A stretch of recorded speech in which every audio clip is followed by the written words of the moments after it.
Merci, Madame la Présidente. Il me revient de donner quelques informations sur la journée. Le décès de l'épouse de Jean Bobéro a un petit peu bouleversé, bien sûr, notre journée.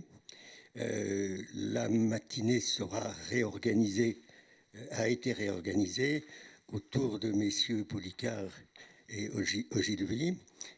Monsieur Policard, apparemment, n'est pas encore là, mais bon, ça fait partie de ce qui se passe dans une UA.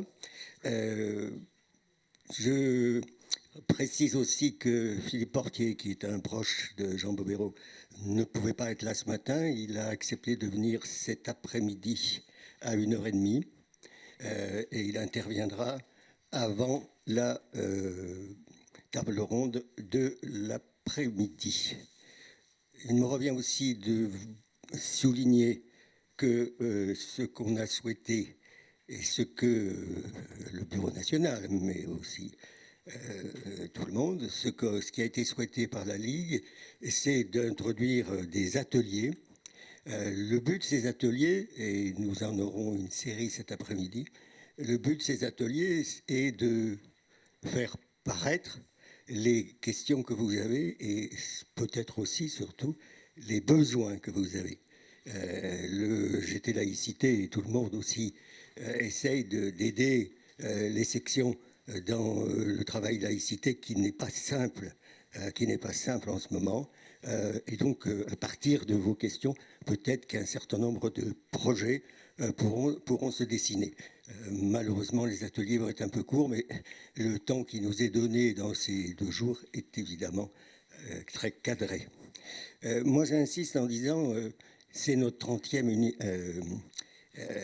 université d'automne, 31e, pardon, et j'insiste en disant que la dernière université d'automne qui avait été consacrée à la laïcité est celle de 2000. Et celle de 2000 s'inscrivait dans tout un travail qui a donné lieu, par exemple, au colloque de Cerizay, qui a été organisé par Jean-Pierre Dubois et Idriss El Assadi, j'arrive pas à dire son nom correctement, s'inscrivait aussi dans la suite de nos résolutions qui, alors je peux citer celle de Clermont-Ferrand en 1997 ou encore celle de Limoges 2001. Toutes ces résolutions s'inscrivaient dans l'espace de la laïcité comme des alertes et des alertes qui sont très faciles à caractériser en rappelant le titre d'une de ces UA qui était Islam et laïcité.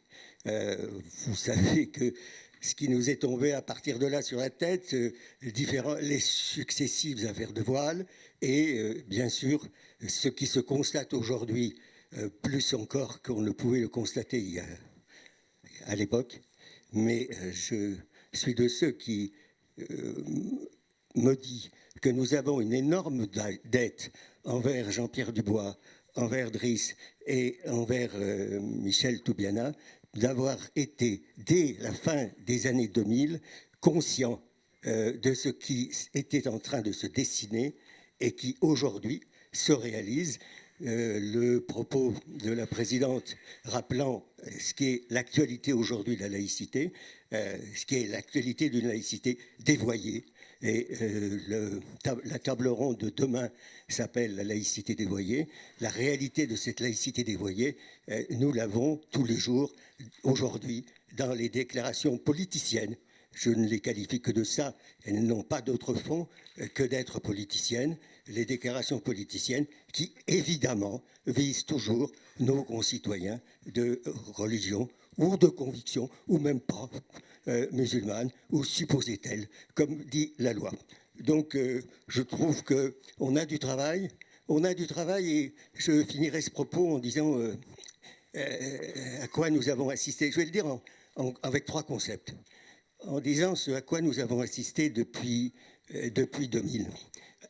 Évidemment, les attentats de 2015 ont durci tout le débat politique en France. Mais en dehors de ça, et ce qui n'est pas rien. En dehors de ça, il s'agit de bien voir que de 2000 à aujourd'hui, les glissements successifs se sont produits. Premier glissement sur la neutralité. Faut aujourd'hui parler d'une hypertrophie de la neutralité. Glissement sur la neutralité, glissement sur l'état de droit.